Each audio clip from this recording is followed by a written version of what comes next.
Well, welcome everybody. Good morning. My name is Patrick Gaspard. I'm the president and CEO of the Center for American Progress. Welcome to the very first in-person event that we've held here in CAP since the pandemic, and welcome to our new event space. And welcome as well to all of you who are joining us virtually. I should take care of a little bit of housekeeping for those who are not in the room. By letting you know that the live captioning is available to you if you just click on the closed caption button on the bottom of your screen. So let's get right into this. We're, of course, absolutely thrilled to be able to be joined by Senator Elizabeth Warren, who has been a champion for working families and is the expert par excellence, par none, in the U.S. Senate on the set of issues that we're going to discuss this morning.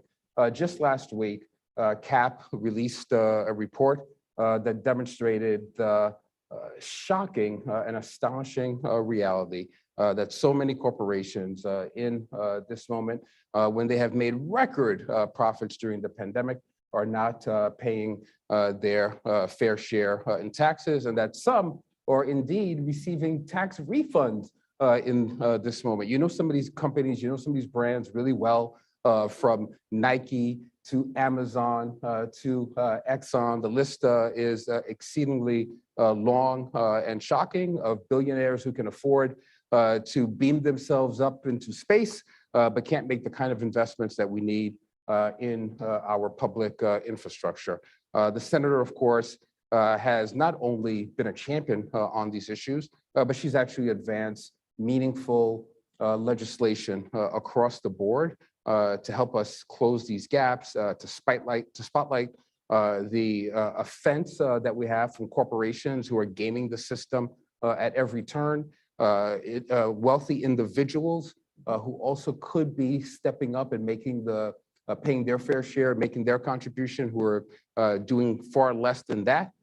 And the senator, I think most importantly, has laid out a roadmap for how we can really reconstitute the IRS to make sure that we restore the efficacy, the integrity of the IRS, and over the course of the next decade, double the resources that the IRS has available to really strategically target those who are not doing right by hardworking Americans. So she's just extraordinary, and this is really intended to be your conversation with this senator.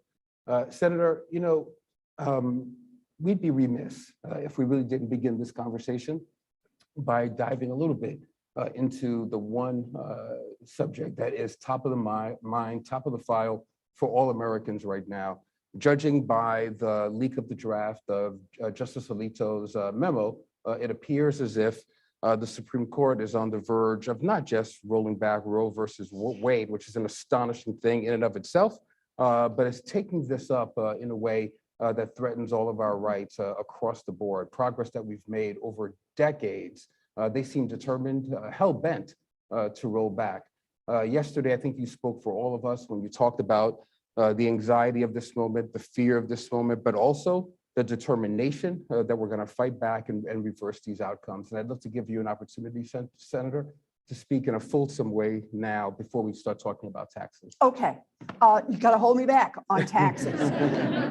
But we should talk about Roe for a minute, and we should talk about it because it's important to get it in context. It is not the case that Roe landed here like a meteor. This is one of the two things that Republican leadership has been pushing on for decades. And the way they've wanted two things in all this time. One is an extremist court, and the other is to cut taxes for rich people. So it's appropriate that we would be here on this day. Why an extremist court? Why has that been a focus for decades? While frankly, progressives, liberals, middle of the roaders, we're kind of, yeah, the Supreme Court's great. We'll count on it. We'll hear an opinion. We'll read an article once or twice a year. And the answer is because it's through the Supreme Court that you can get things done that the rest of America hates. Think about it. They're there. They've got their lifetime appointments. And they are the final word on certain kinds of issues. So what's happened with Roe? Why this makes me so furious. It makes me furious because it is 5 people who think that they can take their extremist views way out of the mainstream for most of America and impose it on every single person in this country.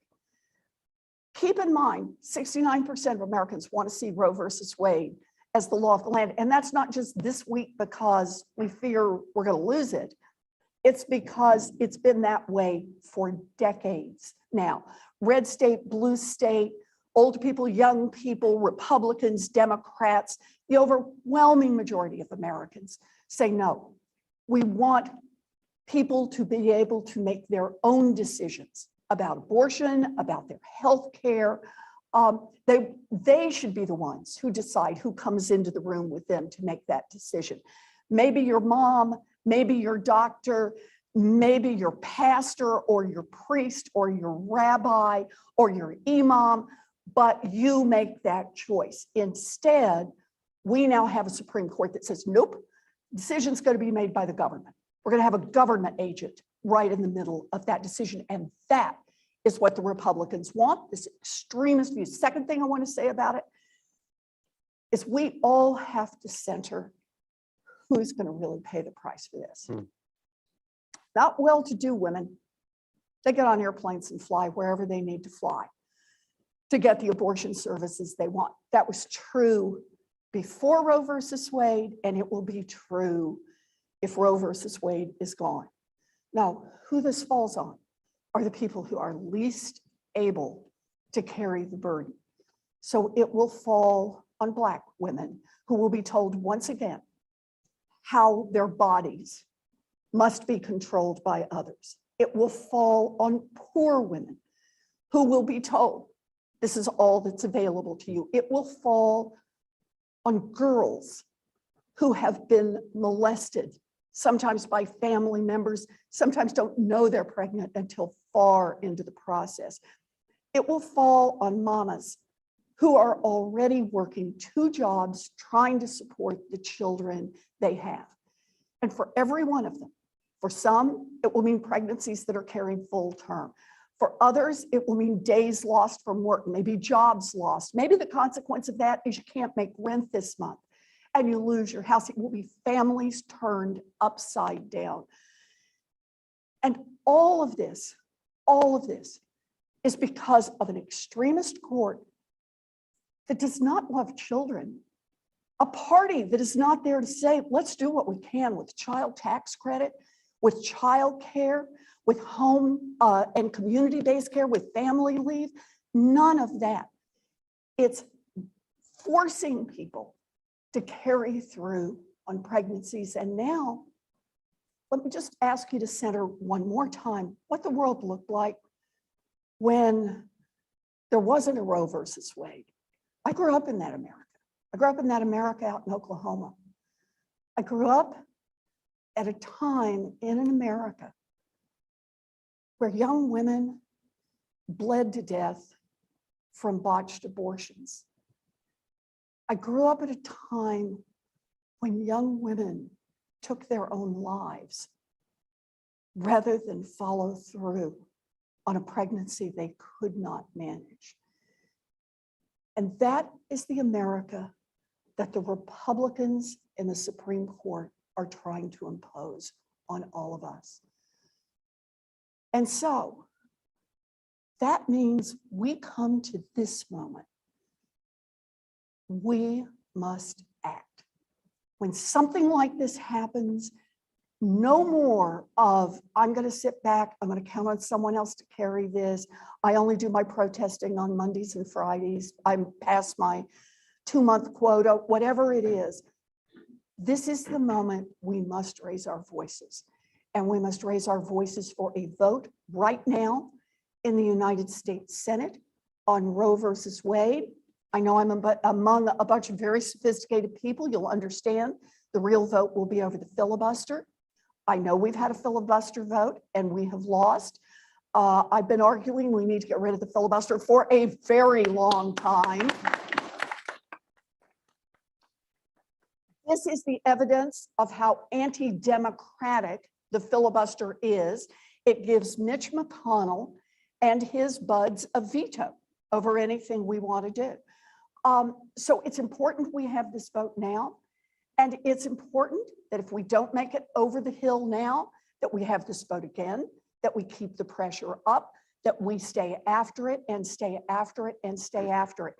It is also important, I want to be very careful within the boundaries of our 503C. We are talking tax code. We are talking, that's right, tax code today, but I want to be very careful about this, but to say there are primaries going on right now that pit Democrat who votes against protecting the right to an abortion, support, for example, the Texas law, who are being challenged by Democrats who say, I will be with you 100% of the way on both the filibuster and on the right, protecting the right to an abortion. I say all this by way of saying, it's not just, yes, you can make a difference in November, you can start sending the signal now. These elections, these primary elections are happening right now in May and June and this summer. So please, now is the time to get engaged. We've lived in a world, I've lived in a world where abortion is illegal, and we are not going back, not now, not ever.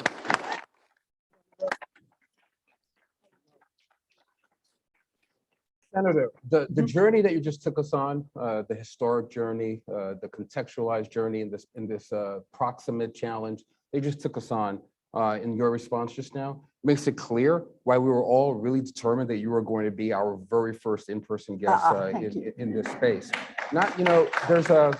But Patrick, it gives me a chance to say, I've been coming to CAB since you all were just in one room and having a good time. I am so proud of the work you do.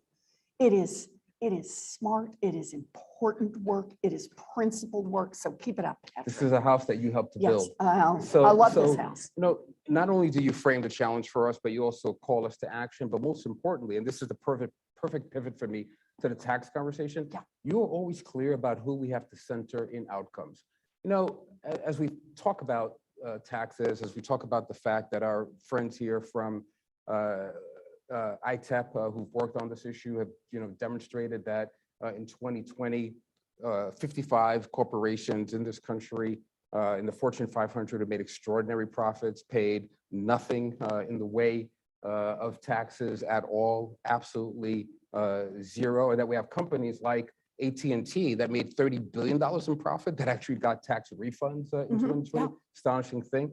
But as I think about who we center in this, Senator, I think about the Amazon workers who I had an opportunity to spend some time with a few weeks ago, who have been fired as they try to bargain collectively or just raise their voices around safety and the wages that they receive to do that back-breaking work for a company that made $35 billion in profits last year and only paid 6% in taxes. How did we arrive here, Senator? How do we arrive at a system that advantages Jeff Bezos over those workers to this degree, and what do we do about it? We arrived here because money talks. And for decades now, the Republican Party has been quietly going out to billionaires and multi-bazillionaires and saying, in effect, give me money and I will cut your taxes. They are saying that they are the best investment that a rich person can make in saving money.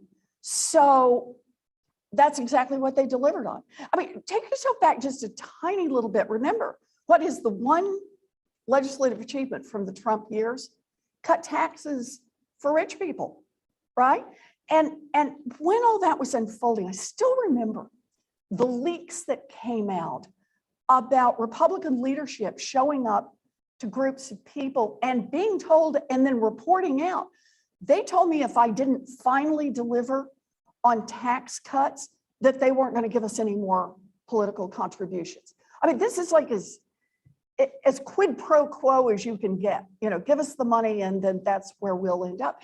And lo and behold, you do that and you keep gathering and you keep yourself organized in one direction. And you arrive where we are today with corporations that literally make billions of dollars in profits and pay nothing in taxes. Corporations, billionaires that have somehow enough money to take rockets to the moon, to buy super yachts, fill in the blank, to own multiple houses, to spend money like water, and yet pay less in taxes than a line worker at Amazon, than a public school teacher in Boston, less in taxes, let's just be blunt, than anybody who paid anything in federal income taxes. So that's the background. It was deliberately driven, and Dems were not driving an equivalent message and frankly, not going to the same set of corporations and rich people saying, give us the money and that will be the deliverable. So how do we change the structure? What is there a corporate minimum? What are the things? Okay, What are the baseline? So let's do proposals that you have not here? the political. Let's just first do how do you fix it? What is the technical way to fix it? So when I first started looking at this and saw how out of whack it is, look, one thing you could do is you could roll back Trump's tax cuts. I'm all in favor of that. Unfortunately, we don't have 50 Democrats for that. I'm all in favor, but understand this, the system was already rotten by that point. It's not going to get you where you need to go. It'll make some differences at the margin. There are people who've certainly profited from it. Another, I started looking at alternative minimum taxes. The problem with alternative minimum tax, if it's built into the tax system, is you just recreate the same damn problem. And that is, oh, there's an exception for this, and there's a carve out for that, and then there's a piece, because that's the whole trick. It is so much easier to do this stuff on the tax side because it's so opaque to most of the public. So I said, wait a minute, there's another place where corporations report their dollars, their earnings. And that is, they got to report them if they're publicly traded corporations, even private corporations of a certain size, they've got to report how much they made in profits, called book tax, right? And this is before they pay taxes, before they start jiggling around with everything else. And it's monitored by the SEC. So it's not even a made up number. And here's the best part. CEO pay is usually based on that number, not on how much they pay taxes on, but on their book profits. And year over year, how they've done on book profits is how corporations measure how they're doing. And so CEOs and companies, therefore, want to keep it up, want to keep it consistent, follow accounting rules, and they report every year. So here was that bonus is how they get that extra yacht every year, bonus is Senator. how, that's exactly right. So here was my insight for this. Do a minimum tax on the book tax, not the IRS tax. Do it on the book tax. And which was, I have to say, if we were really down in the nitty gritty, this was pretty shocking to some of the tax folks and kind of in that whole tax world. But ultimately, it's what we've got in reconciliation bill. I know, groan, because we haven't gotten it through. But here's good news. I've got 50 Democrats in favor of a minimum book tax, be about 15% of, you got to pay 15% no matter what. And the President of the United States is on board, has talked about it publicly, State of the Union. So this is like an idea. No, we haven't gotten it all the way through, but anytime you've got something that you can raise revenue on and you've got a majority, I believe this is going to happen. We're headed in exactly the right direction. So, Senator, are we breaking some news right now? And you've got an index card in your fuchsia jacket that's got the names of 50 senators who are prepared to vote to do something on tax. This one is right. No, I will break that news. We've got 50. We've got 50 Democrats ready to do this part. So they said, I'll feel better when they vote. But we can do this one. We can do this one. Can we talk about the IRS for Sure. a bit? Because you've been well ahead of the curve on this. We all know that during the last year, we managed to get, I think, a 35% increase in funding for the IRS. You've been proposing a 50% increase. Can you help our audience appreciate why that's necessary? Because, you know, there are some of us who've been, you know, not keen on the IRS coming after, having the ability to come after everybody. But I think this is hugely important. And can you unpack it for us? So think of the IRS as it has two groups that it monitors, it serves. The 1% and the 99%. Okay. So first, let's look at the 1%. What's happening on the 1% side of this is basically rich people paying taxes is kind of optional. I mean, it's not only that they have a bazillion loopholes, they just don't even report all the income they've got.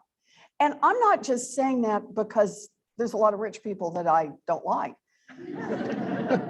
There's actually good data on this. There are a lot of rich people who spend a lot of their time on Twitter going after you. So, Yeah, you know, there's that. I don't read it. So, but the point is, there are estimates that rich people, the very top, it's not even really the 1%, it's kind of like the 1/10 of 1%, aren't reporting about 20% of their income. Just don't report it. And you might look at yours and say, how could that be, right? Or they cheat in other ways that are pretty gross. I'm not talking about using the tax loopholes that they got lobbied into the system. That's bad enough. I'm talking about just plain old don't follow the law. So the question you might be asking yourself is, why don't they go to jail, right? Why don't they at least have to face an auditor who stares them down on the other side, makes them write big checks, and maybe if their name is famous, you get a couple of bad headlines because you're never seeing those headlines, right?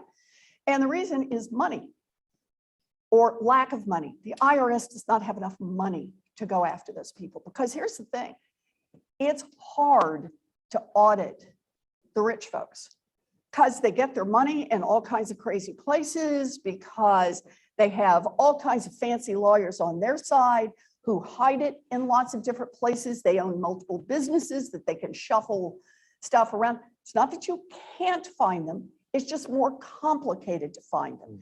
And if the IRS is starved down to nothing, they don't have people who have the expertise or enough of them. I shouldn't say there are none, but enough of them to be able to monitor the richest folks, the ones that we know, the data show us are cheating. And that system is just like how the Republicans like it. In fact, that is part of the promise. Part of the promise is we'll lower your taxes, right, that the Republicans have made. But the other part of the promise is, and we're not funding the IRS. Shame on the IRS.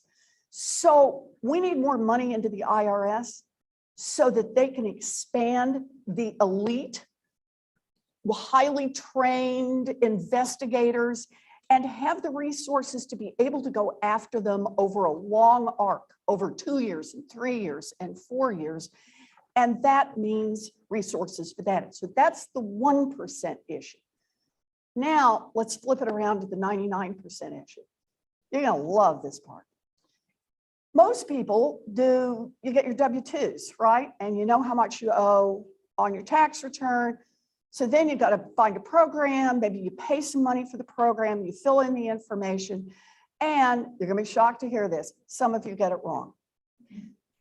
You invert the two numbers. And so instead of 32, you put in 23. They can be numbers that are wrong in any direction. They save you money, they cost you money. But what they do is they spit it out at the IRS. So you want to know what one of the biggest things the IRS spends money on in its interface with human beings is the fact that you just filled your forms out wrong. You just didn't copy the numbers right. Okay, so think of it this way. The IRS already has the numbers.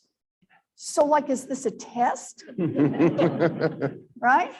Can you really copy 32,126? And can you find the right line to enter it on? Because they spend lots of human being hours and computer hours going back and trying to straighten it out. Congress authorized decades ago free file. And the idea behind free file is to say the IRS sends out, here's what we think your taxes are based on your W-2, based on your reported income. And look, the reason we have such high tax compliance in America is because for most Americans, your W-2 is the whole game. And it says, if there's more than that, if there are special exceptions you want to take, particular deductions, check here, check here. If you want to fill out your own form yourself, you can. But here's what we've got. If it looks right to you, make a couple of choices about things you might want to do, hit the button, send it back in, and we're done. Cheaper for you, cheaper for the IRS, and better service, and more IRS time for the one person who says, wait, I lived in 3 states, and when I was here, I was doing this, and then I have to pay state tax over there. I need some help, try to call the IRS. You actually have a shot at there's time and space to get somebody on the phone. But once again, I want to make a point here. The fact that it is hard for just kind of your average public school teacher to fill out the tax forms, your average worker at Amazon to fill out those tax forms, is not an accident. It is also part of the Grover Nordquist Republican plan. I've had a bill for years now that's free file, that actually says, get up off your rear ends, IRS, do this that you're required to do, and put some money into it to make it user-friendly and make it work. And what effectively the folks on the other side have said, we don't want paying taxes to be easy.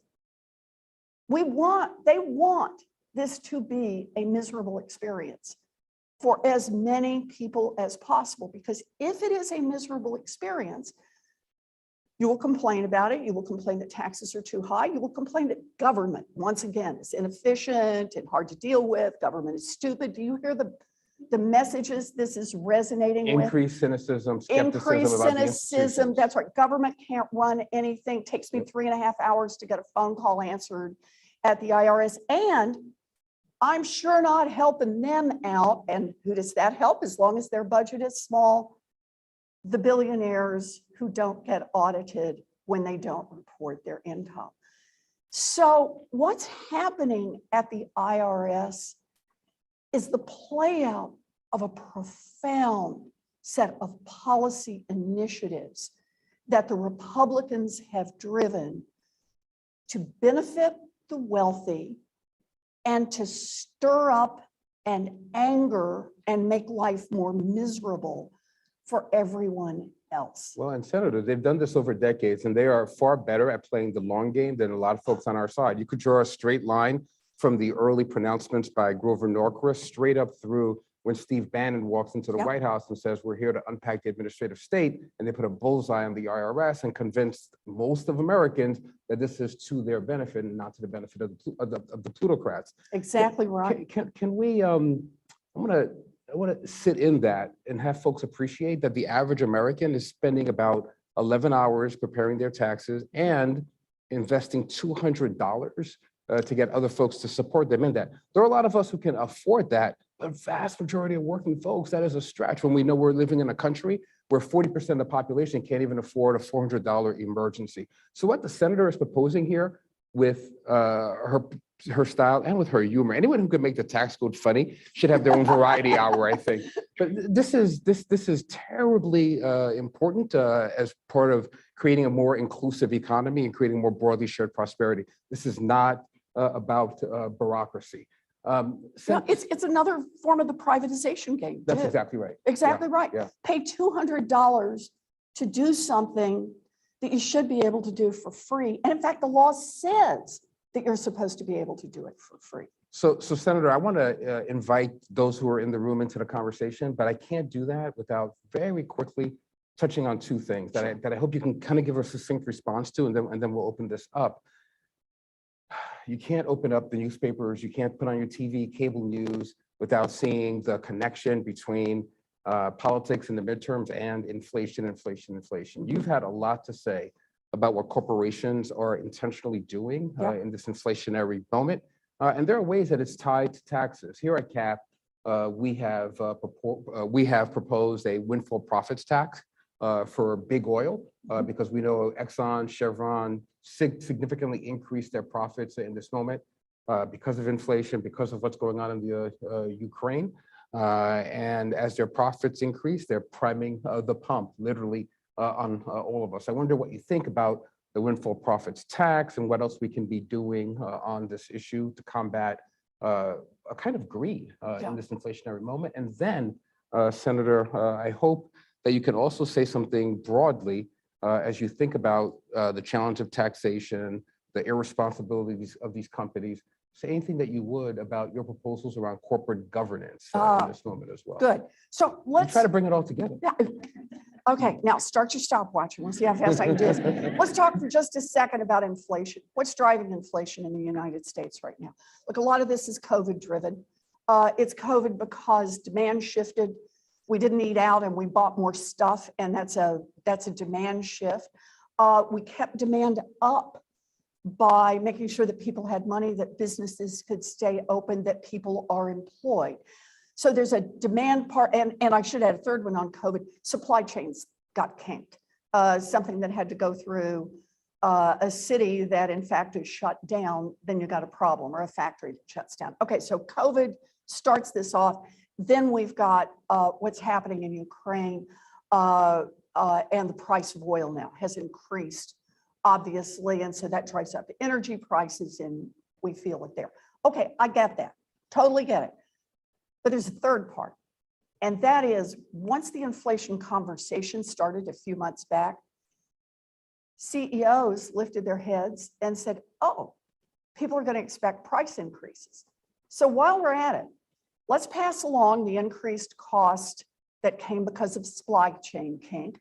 Let's pass along the increased cost that came because of an oil shock. But while we're at it, let's just take out the big old soup ladle and add more to the price because we can use it as a way to plump up our profits. And how do I know this is happening? Because profit margins, which if you were just passing along costs, would have stayed the same or actually shrunk if you were in competitive industries, have in fact risen dramatically. And the amazing thing about this is like the Republicans. The Republicans told us what they were going to do. They've told us for 40 years. We just didn't want to hear it.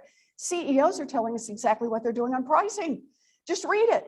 They talk to their shareholders and they say, are we worried about inflation? No, inflation is our friend because it gives us a chance to boost our profit margins. Jerome Powell was in a hearing with me. It's been about a month and a half ago, and I asked him about this effect and why they're raising prices. And he said, these big corporations, and he said, because they can. And that takes us to another part. And that is for those of us who believe in markets, and I do, we're losing competition in markets. So much concentration so that we have market after market where there's one player, two players, maybe three, not the many, many players that we used to have in the past. And the consequence of that is that you do have pricing power. And the companies recognize this. So part of the problem we've got is when you own the space, you determine the prices. So enforcing our antitrust laws help on that. Do I love the windfall profits tax? 2 thumbs up. I love the windfall profits tax, but let me offer you a second thing that I'm working on right now. Do you realize that the FTC, bless them, the ones that are out there, they're supposed to be enforcing our antitrust laws along with DOJ. They don't think they have the power to go after price gouging. Yeah. They have other practices, sales practices, trading practices that they can go after, but not price gouging. So I've got a bill. I don't think this is public. My team back there is going, it will be soon. With a lot of co-sponsors, just authorizing the FTC to go directly after price gouging. So that when you see it in the meat industry, when you see it in the oil industry, When you see it in the grocery store industry, places where you've seen a lot of concentration in a time of economic dislocation, go after it directly. That would give families some immediate relief on inflation. Only you can see cap and raise cap. There we go. Thank You bet. Thank you, Senator. I think that we have time now for about 2 or 3 questions or so from our audience. Where shall we start? And do we have the microphone getting around? Who's our first to bid, please? And please remember to tell us your name, your affiliation as you ask the senator a question. Sure. I'm Amy Henauer from the Institute on Taxation and Economic Policy. Thank you so much for your Hi, leadership, Amy. both of you. Thank you for your work, Amy. We love Yes. ITAP. Thank you. You've talked about a lot of things, and I know on Twitter you talked a little bit about Elon Musk sort of having, the vast majority of us earn most of our money by Yes. working, and yet billionaires earn most of their money through their wealth. Can you talk a little bit about a wealth tax and how that Yes, would yes. transform our Amy, system? Amy is not a plant. But I realized as Patrick and I were talking and we were starting to shift over to the subject, I thought, damn, I didn't get to talk about the wealth tax. So let me just start by saying it's time for a wealth tax in America. And the reason for that is exactly what you put your finger on, Amy.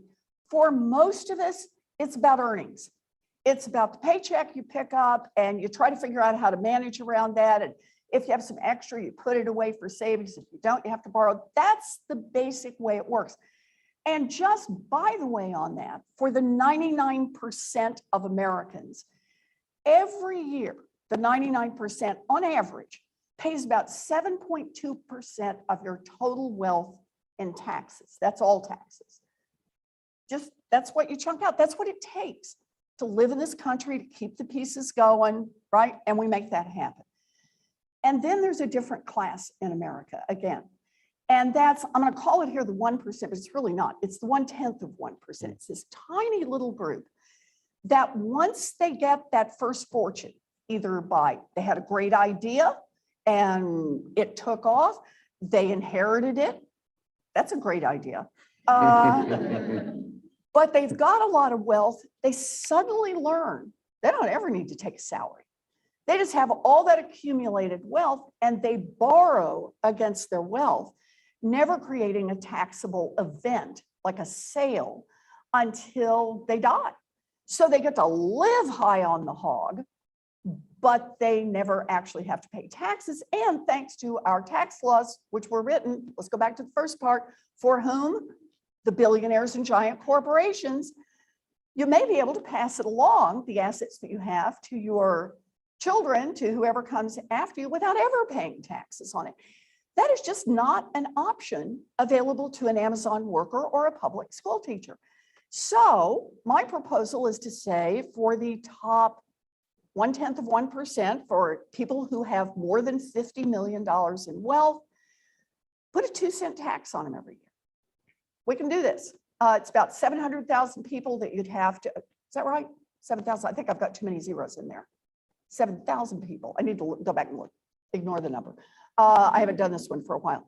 That you would have to monitor what their wealth is each year, and you just have them pay a tax. 7,000. 7,000. That's, I know it has 7,000 people that would pay a tax every year. And the difference is enormous because here comes the heart of it. If they paid 2 cents, these guys on average right now are paying 3.2% of their total wealth every year. The rest of you are paying, the rest of us are paying 7.2%. If we just got them to pitch in 2 cents on that wealth, we could afford in this country universal childcare, universal pre-K. We could fully fund for the first time ever IDEA.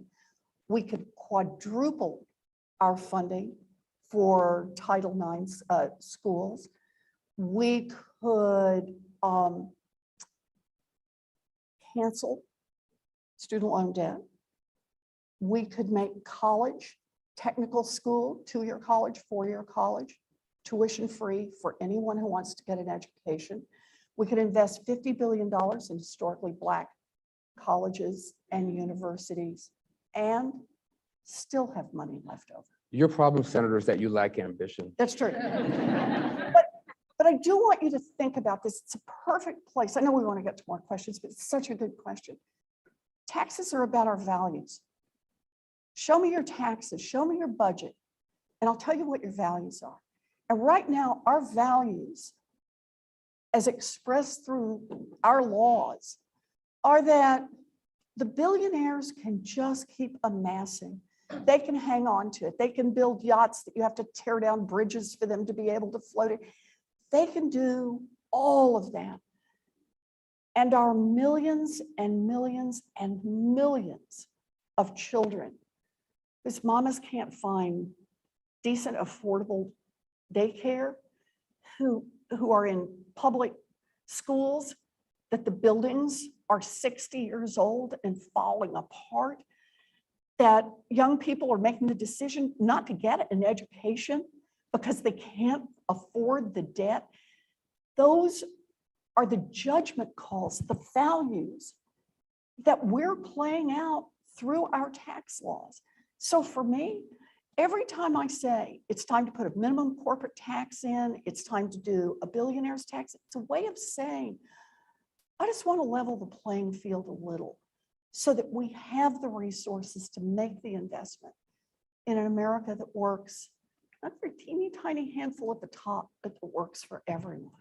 Senator, I want to be, actually, I think that deserves a round of applause. I think I want to be respectful of your time because I know that you have the business of Congress to attend to.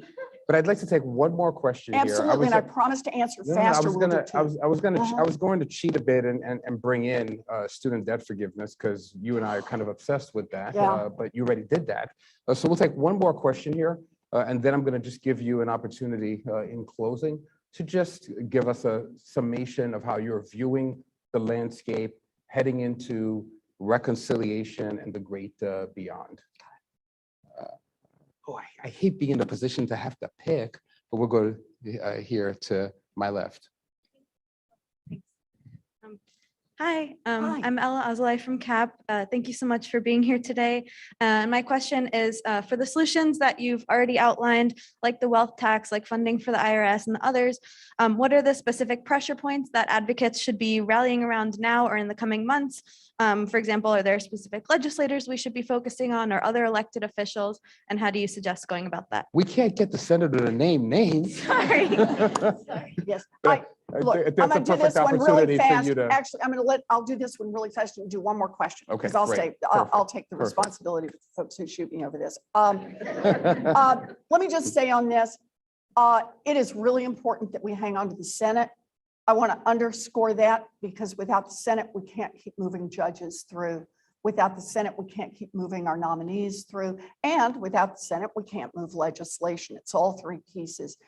I feel good about the people right now who are incumbents, but do keep in mind, we're going to have open seats, Pennsylvania. I'm going to be really careful here politically, Pennsylvania, North Carolina.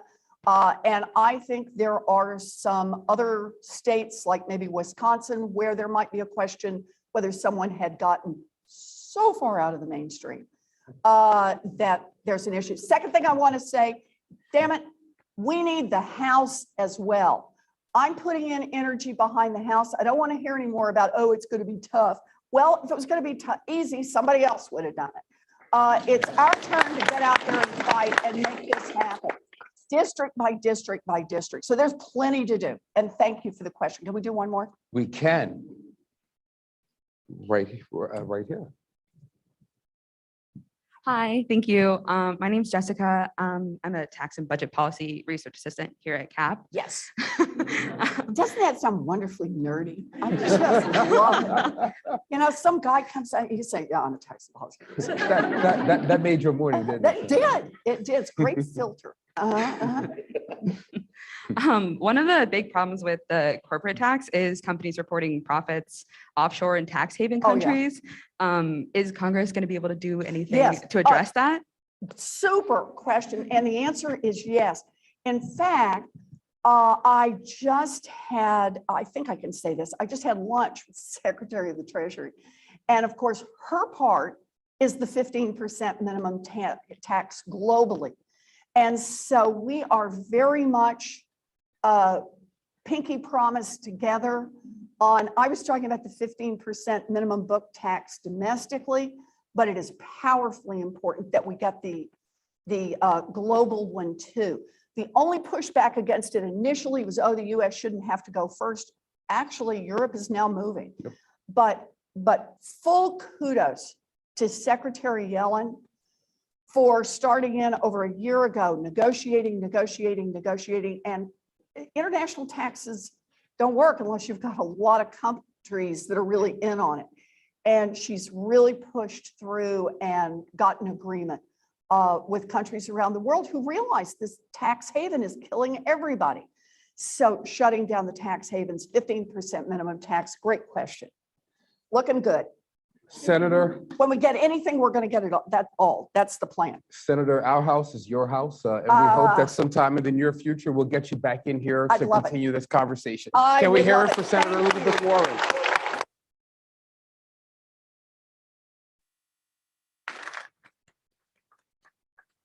We ask that all of our audience members remain in their seats while the senator leaves. Thank you.